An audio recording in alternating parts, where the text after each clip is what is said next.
Good job, and thank you. Well, what are y'all looking at? You cigarette-sucking devils, get in the back where you belong. That's the way our brethren used to be sometime preaching, and we had quite a few brethren like that. And they'd follow a guy around just to see what was going to happen next, I guess.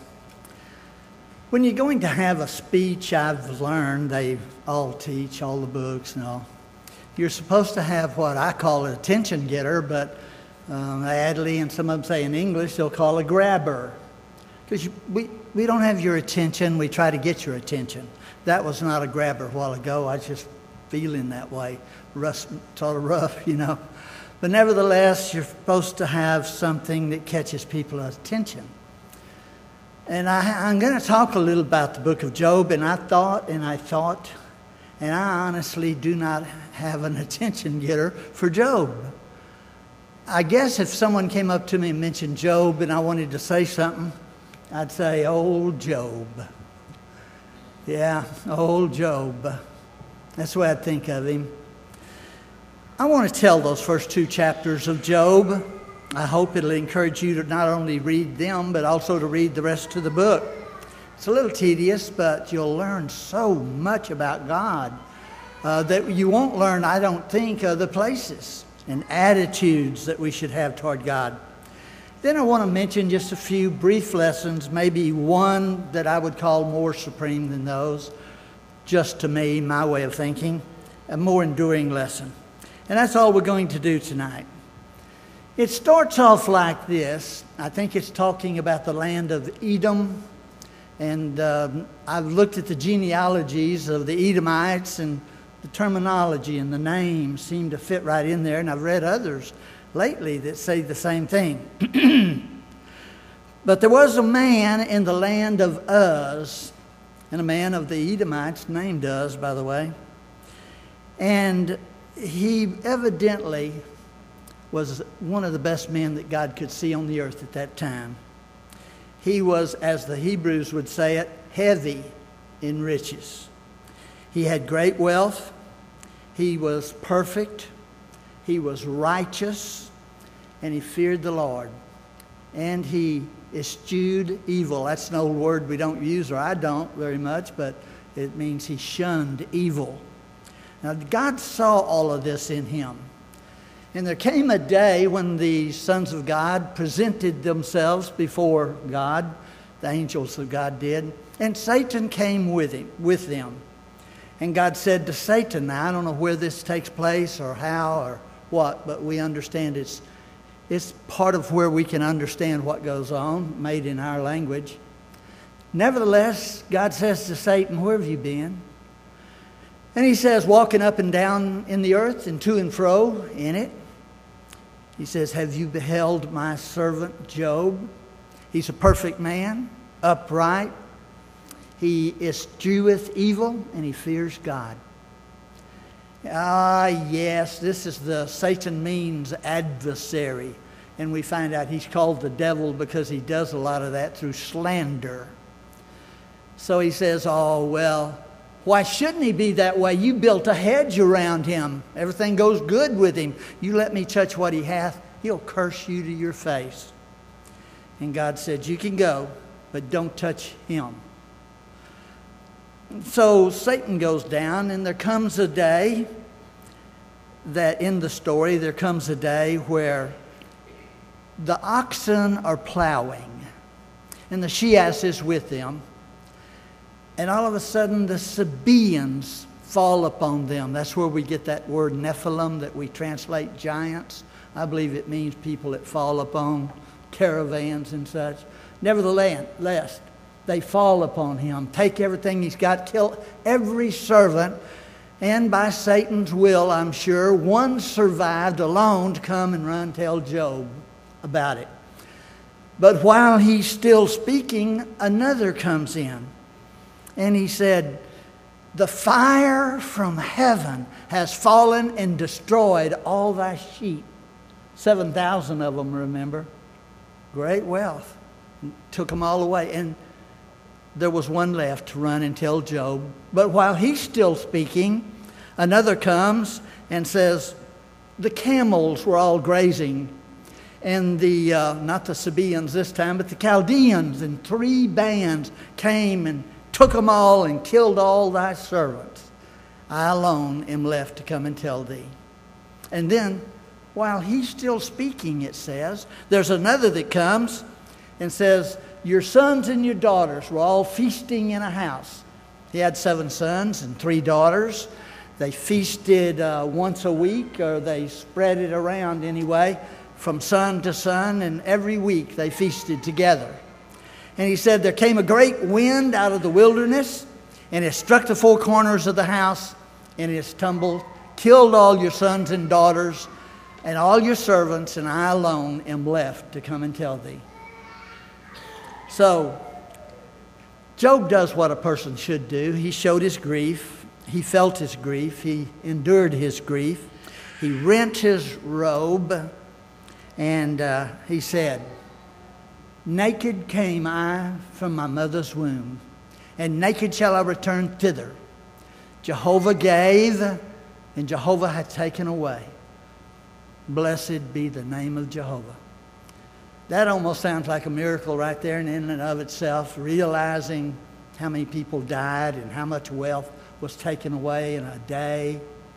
By the way, those servants might have been in the hundreds and all trained for war like Abraham's men. But that's the way they had to do back then. Here's the greatest man in the East, well respected. He'll say in the epistles, he'll say that when he came in, the older men quit speaking. Everyone wanted to listen to Job in his wisdom. And he told so many good things that people did to him. Somewhere, again, God held court. And the angels of God appeared before him, and Satan came with them, and God said, where have you been? And he said, walking up and down in the earth and to and fro within it. And he said, well, have you beheld my servant Job? He still is perfect, and he's still upright. He shuns evil, and he fears God, even though thou hast moved me to take away everything he had. Satan says, yeah, well, skin for skin, evidently a proverb. Skin for skin. Everything a man hath will he give for his life. It's like, a little bit of skin going away, he'll give everything to stop that.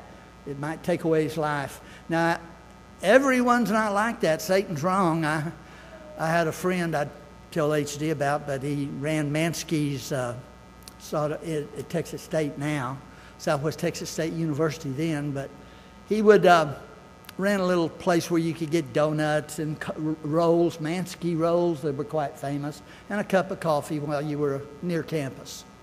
But anyway, he got gangrene. I came back from the service, where's Mr. Mansky? And they told me, and everyone said the same thing. He got gangrene, had diabetes, got gangrene. He's going to have to take his foot off. And he said, no, I'm not going to go a piece at a time. So he died of gangrene. I don't know, people are different from me, a little bit strange sometimes. Skin for skin, though, in general. Everything a man hath will he give for his life. You let me touch his body. Let that start. And we'll see if he won't curse you to your face. And God says, you can go and do it, but save his life. So Satan goes, and Job is smitten with boils. It says in my 2 versions I like, but it says boils. You look it up, various things it says it was, but it seems like they were ulcers, and they were inflamed, and they were all over from head, all over to the bottoms of his feet, and maybe not wanting to touch them, or just because it felt bad and he had to pop them or something, he would scrape himself with a potsherd. And then of all things, his wife comes. I'm not going to be too hard on her. I know we've all talked about, she went through a lot too, seeing all of that and losing her children. We know that.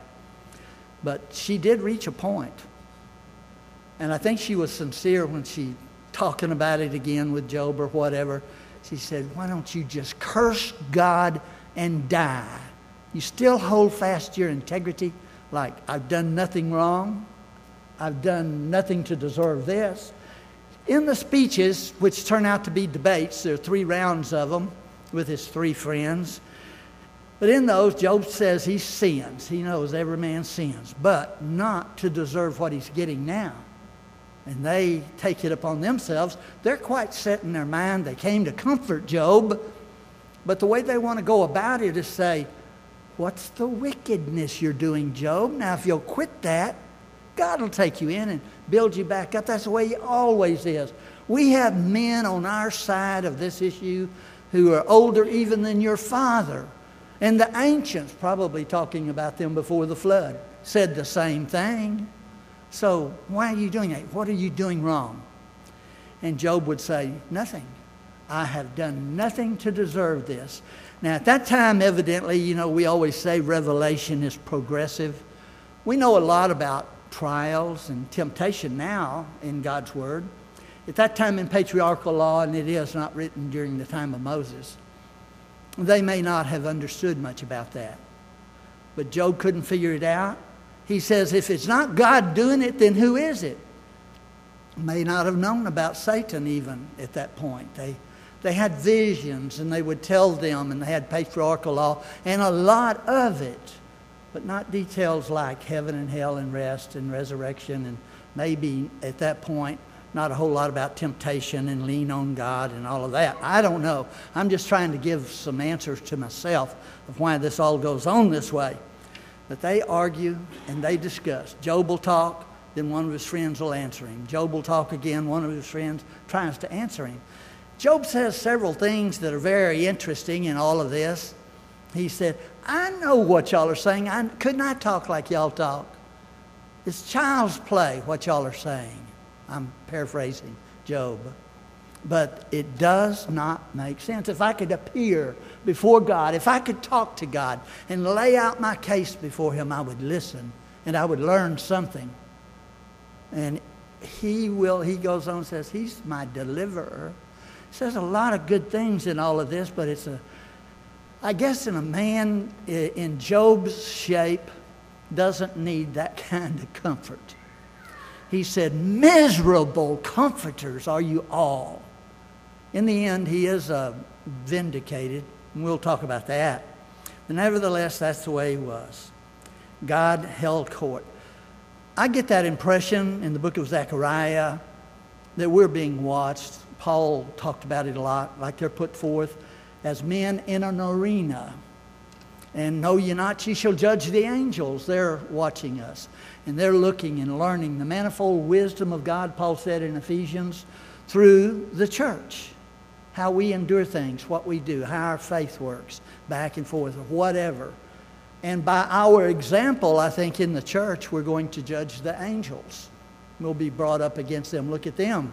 Maybe something like this, maybe saying, they did not have sight like you angels. And look what they did on mere testimony, strong, from God's mouth, how they lived, endured death, how they did. And we'll judge the angels. Nevertheless, there's a few lessons I can just get right off without hardly looking and thinking very much, and have for years, others, and you can do it better than me. If you'll read the book, you're going to learn something important for your life. So, all that's gone. Job showed his grief. He didn't blame God or slander God with his mouth. So he sinned not with his mouth. And all of that. Well, smitten by boils, some call them ulcers, or whatever. And his wife even saying, curse God and die. He says to her, thou speakest like one of the foolish women speaketh. What? Shall we receive good at the hand of the Lord and not evil? So Job still holds fast his integrity. He doesn't blame God. He doesn't accuse God. But still he says, I've done nothing wrong to deserve this. This word foolish, by the way, can apply to any one of us here tonight. It just means easily led astray. Some more than others. Easily led astray. Well, Job has one good saying after another. These three men, Eliphaz, the Temanite, Bildad, the Shuhite, and Zophar, the Amathite, they really, I think, intended probably to comfort Job, but they had to work out of what they were and what they knew, and they did the best I think they could. They got in trouble with God. There's some interesting things in Job if you have time to read it. He says, are you defending God? You think God will be pleased with you if you defend him? He will surely punish you. You try to defend God. And he had an insight into God. One of them in there talks about a vision he had during the night and how it appeared unto him in a voice that came and said, "Shall a man be righteous with God?" So we learn a whole lot of different things. Finally, God appears to Job in a whirlwind at the last of the book. He asked Job questions. And just after a little bit of that, Job said, "I am vile. I will put my hand on my mouth. I spoke once, I will not do it again." He was going to kind of demonstrate and make God show him where all this made sense and that he was righteous.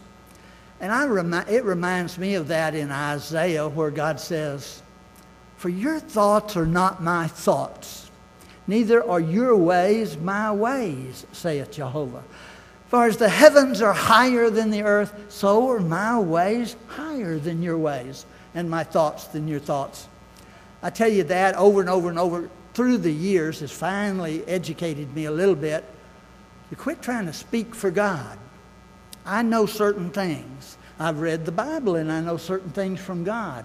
Something happens and I want to say, well, I'm going to tell you, he wouldn't do this, but what he would do this. And, I ought to hear a little voice saying, "Oh, shut up, Jerry." Or I ought to hear something like that. You don't know God's ways to talk for him. And I've heard people all the way through college saying, "My God would never do that. My God would do this. My God," reminded me, I've said before, of Luther, who had some false prophets before him, and says, "My God tells you, Luther, that you're going to give up your faith." And Luther, he was a pretty coarse guy. He said, "My God slaps your God on the snout." He didn't say nose, on the snout. So he's, in other words, calling their God a pig, That was mild for Martin Luther. You ought to hear him sometimes, but he was up against a lot. Well, here's a few brief lessons. You'll think of better ones if you'll just read the book one time. You'll get some insights that will change your life, I promise you, if you'll carefully read the book of Job. You won't be the same, and you won't quite act the same, and the more you read him, it builds up. You'll be a lot tougher than you think you should be. You'll be a lot, sometimes, milder than you think you should be. So here's a few brief lessons. I don't have time to elaborate. But I noticed first the 4 accolades or compliments or honors that God gives to Job. He was perfect. He's upright. Perfect doesn't mean flawless like we sometimes think of it. In the Hebrew and in the Greek, when that word is used, it comes from a Hebrew and a Greek word, same way. It means complete. Complete at the end of a process, actually. It's not flawless. But Job was perfect. He was what a man of God ought to be. He was exactly what he should have been. He had reached that. Like birds, they reach the time when they fly. So they're complete. And fish swim. And human beings should think morally and righteously and conduct themselves accordingly. But he was perfect and upright. God didn't see the flaws that he saw in all men. He saw some, I'm sure, because Job says that. But not the common things of men. He was uncommon. And then he shunned evil. That has a lot of meaning to it, because evil basically is always made to look good. It's deceitfulness of sin. And it's made to look good, but he could see through that, and he shunned it. As good and enticing as it might be, he eschewed evil. And then it says next something. There are some brethren we have, and you'll notice this as you go through life, and you've already noticed it, I'm sure, most of you, that people don't understand fear of God. They think, oh, I don't have fear. My God's so good. My God's so sweet and nice. He'd never hurt anyone. Why fear him? I think that's an ugly thing to try to teach people to fear God. There's forgiveness with thee, the psalmist said. We fear thee because there's forgiveness with thee. It's more of a being careful with them, like in front of your boss, who you love and who's very kind to you. You have a reverence and a fear, a godly fear sometimes called, of God. Well, he was rich, the greatest man in the East, and sometimes I know we say the love of money is the root of all kinds of evil, but it says the love of money is a root of all kinds of evil. And it says the love of money, not to have money. So we learn you can be a rich person and be in the church and most profitable to God. I may not be here if it hadn't been for someone who rich and used their money to start preaching schools and things like that. Got a lot of kids through college and all that. Paul told Timothy, though, he said, charge them that are rich in this present world, that they be not high-minded, neither set their hope on their riches in this world, but on God, who giveth us richly all things that are supplied. I don't know. I've even talked to my kids. I had my little grandchildren when they could barely talk, you know. All four of them out in the backyard with me, and one of them said, Poppy, are you poor? I have no reason to think why they would think that. I said, I sure am. I'm poor as Job's turkey.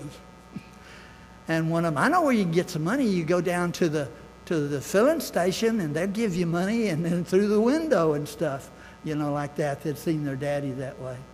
But now I can truly tell my children, I can truly tell my grandchildren, do I look poor?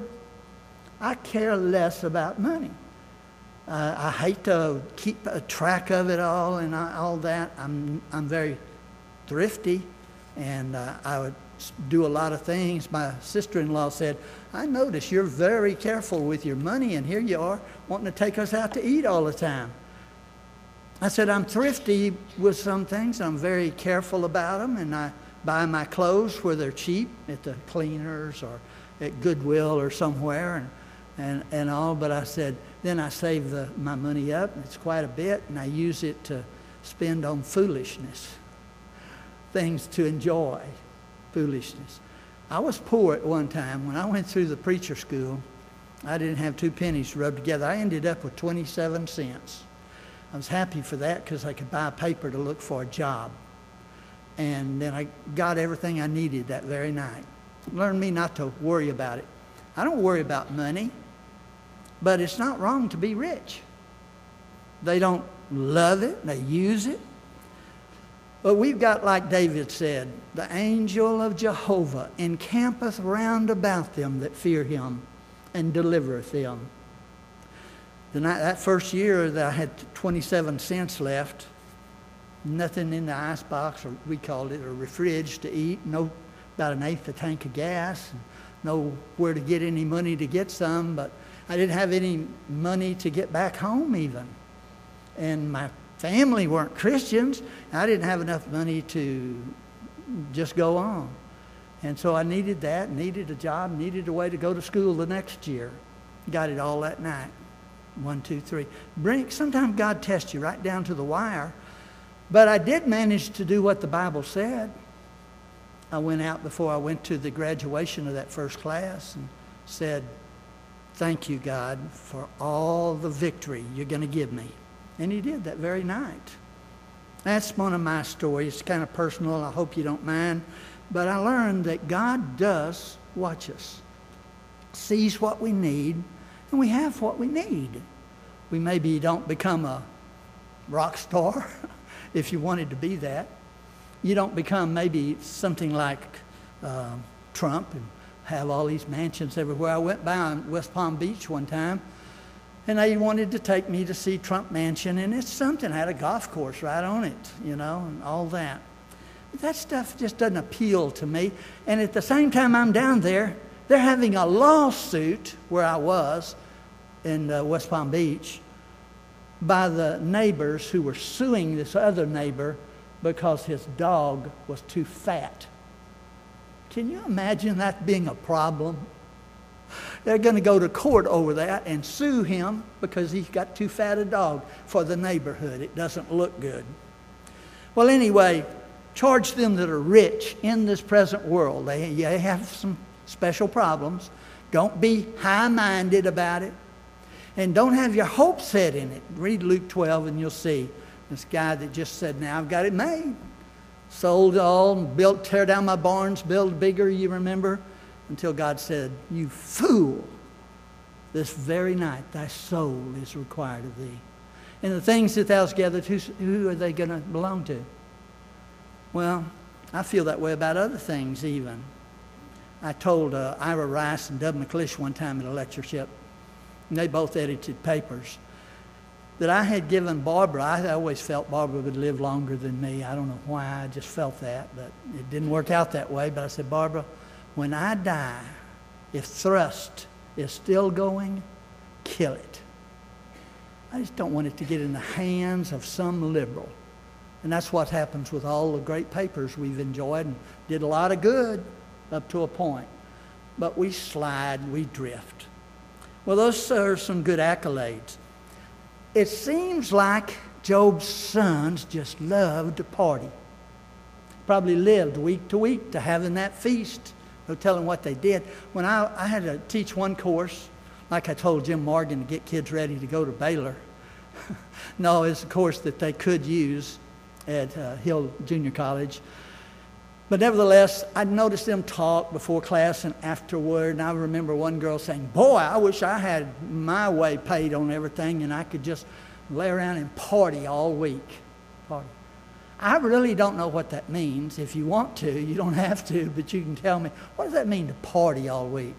Go out and get tipsy and act silly? Or what? Maybe, on things like this, Barbara used to fill me in and keep me up, but I don't have anyone now to do that. Red, you'll have to tell me what it is to party all the time. Maybe Janet will help you.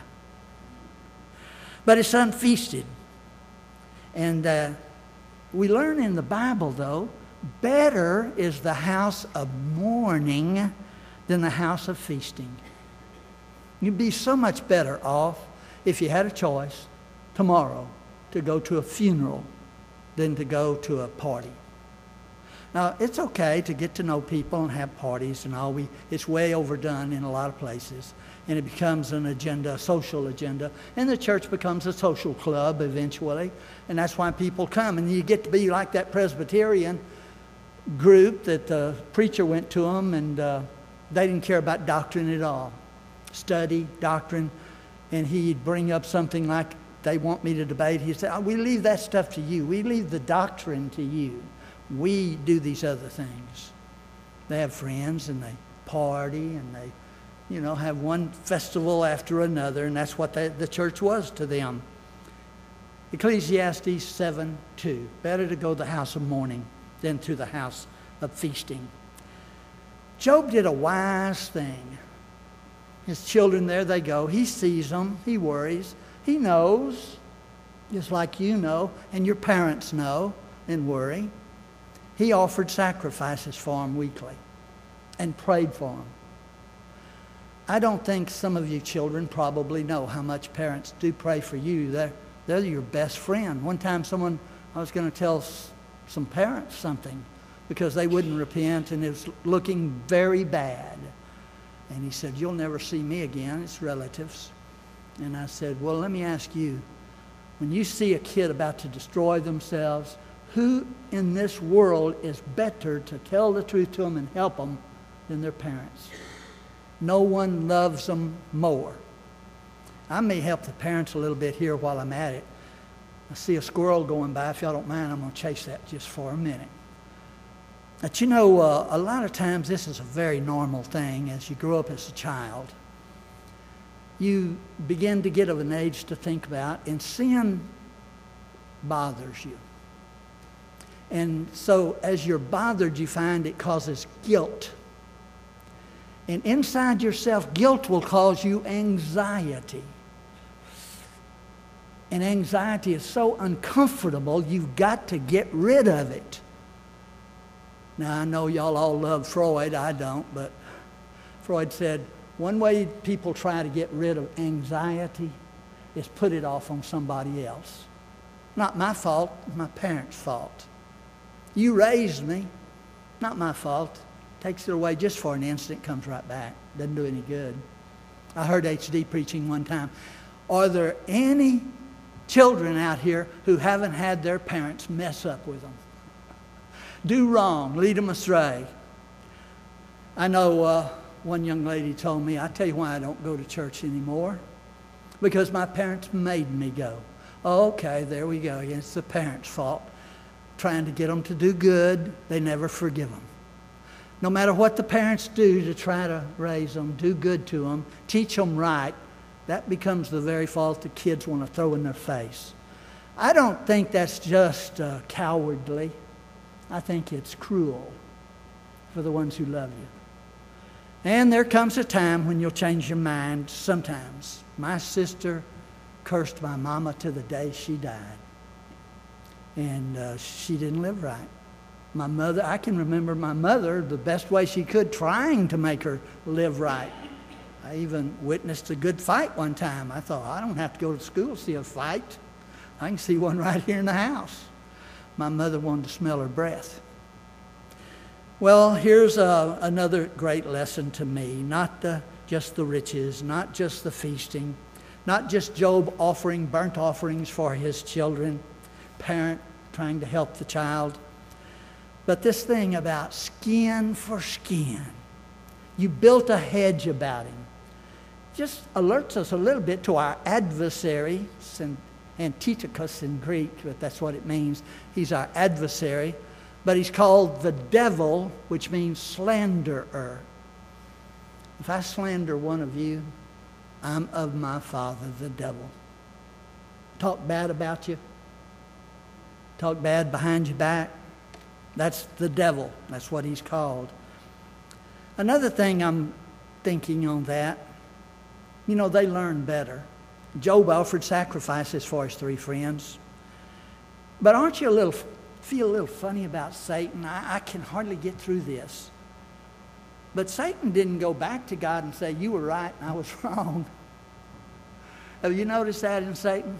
He just didn't have it in him to say, you're right about Job, I was wrong. You never see that anywhere in the Bible. As a matter of fact, I don't think I've ever had a disagreement, controversy on something when I happen to be right. You know, I can be right. You know, a blind pig finds an acorn every once in a while. But I never in my whole life had anyone come to me and say, you know, Jerry, should have listened, you were right. Now, I might have one time on marriage, divorce, and remarriage, I wish I'd have listened to you. It's too late. But people don't do that. Now, why don't we do that? Well, I don't think we do it because of just plain old black pride. What do we do? Well, we'd rather, the most important thing for us to do, I think, is just sort of not mention it anymore, drop it and move on, keep moving. People don't come back and say, well, you were right on that. We double-checked, we found it out, and you were right. No. Now, why don't you do that? Have you ever done that? Just not mention it? Do you run back to people and say, you were right, I was wrong? You'll be a very rare person if you do. I don't expect it. But the reason you don't know this, it teaches you something about yourself. There's pride lurking in there. And it's a horrible type of pride. And pride itself is very black, hard to get rid of. Now, there's so many lessons we could go on and on and on. But I'm going to quit with just one thought, one that's important to me. And maybe it will be to you. Yourself and myself. God's ways are unnoticeable, unknowable, really. Can't comprehend them. He said that before. Job says, he goeth before me, but I see him not. And he carrieth on, but I perceive him not. He taketh away, and who can deny him? God's a mystery to us. His ways are mysterious to us. And I really believe, according to that, Job 9:11, probably every one of us lead a life that's a great mystery. and I can't talk for you, and I may be wrong, but I don't think you can see it. But God sees it when we're not even expecting it. I'm always dissatisfied because I'm in a hurry and God's not. He's patient. But we're always living our life through, wrapped around and coiled with some kind of mystery that we put out of our mind. So, if so be Shadrach, Meshach, and Abednego said, I know you'd rather me say Shadrach, but Shadrach, Abednego, you know those guys? They told Nebuchadnezzar the king, when he looked at them and said, if I play all this music, if you bow down and you worship that idol I've set up here in the plain of Dura, okay. But if you don't, I'm going to cast you into a furnace of fire and you'll burn up. Well, one of them answered, if it be so, our God whom we serve is able to deliver us from that fiery furnace and out of thy hand, O king. But if not, be it known unto thee, O king, that we will not serve thy God and worship that image that thou hast set up. So they were thrown in, and I guess one of the most amazing things with me, I can just see those Babylonians smelling of their clothes when they came out. They couldn't even smell smoke on their clothes after they came out alive. Life has accountability. When God appears to Job, he doesn't praise Job for all the good he said. And he was right. He said, you're going to have to pray for your friends. They didn't speak right of me like you did. And offer sacrifices. Job did. His captivity, his pain, everything was turned around. He received double back. Nevertheless, when God first appeared to him in a whirlwind, probably terrified him with the first word, who is this that darkeneth counsel with words without knowledge? I sure don't want to be that way. I just have to admit, God knows, as far as I can see in the Bible, this is it. And I'm going to follow that and teach it. That's all. Who is this that darkeneth counsel by words without knowledge? Not talking to the three friends, talking to Job, who spoke right about God. Now, God humbles Job in an unexpected way also. And that seems to be the point. It's always amused me a little bit. We go through a whole book where they're arguing on one topic, and then when God comes, you think he's going to say, no, Job's right, y'all are wrong, now here's why. He doesn't even care about it. God's topic he's interested in is, do you understand how great my knowledge is and my power? Kind of like that. Have you fed the young lions? God does. He feeds the young lions. Have you fed the ravens of the field? Job doesn't speak. Where were you when I laid the foundations of the earth? Where were you, Job, when I tied them together? Job's getting put in his place as a human being, not God. Who shut up the seas with doors and said, henceforth shalt thou come and no further? Where were you, Job, when I did that? Hast thou commanded the morning? We don't understand all how this universe works, even our solar system. We think there might be another planet in the solar system and one closer to the sun than we think too. We're trying to find out. Science corrects itself, but it's usually wrong for a while. Where is the way where light dwelleth?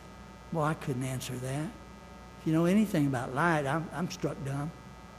Where is the binding of darkness?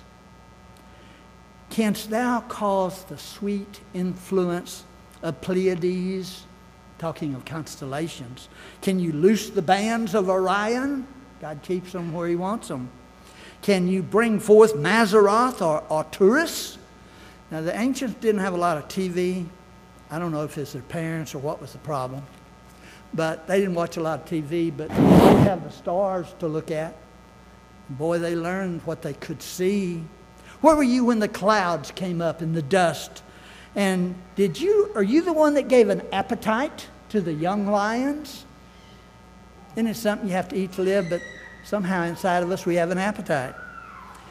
Job, at the very beginning, it didn't stop God. He went on and on. But Job said, he called himself, I'm a vile person for wanting to even question or talk with you. I lay my hand on my mouth. I spake once, but I won't answer again. I'll proceed no more. God's unknowable. Even that might help us to know that we should be very humble people as we're before Him. Very, very submissive to Him. And very much more in need of Him daily in our prayers than we have any idea. And prayers are answered. Sometimes we may not even see them when they're answered, but prayers are answered. Whether we know it or not, we live our life in a mystery, and these poetry books help us to have a little insight into that other world. We all have needs, and the Bible answers those needs as far as we need. Is there someone here that has a need, needs to be converted, baptized, study more, talk to some good Christian? We're ready. We would love to. And we're interested in you. If there's some Christian that needs some support, some help, encouragement, maybe some good advice. We have some elders here you can talk with, and they'd be happy to help you every way they could. And the rest of them. We have a lot of wise people in this congregation. Please come as we stand and sing.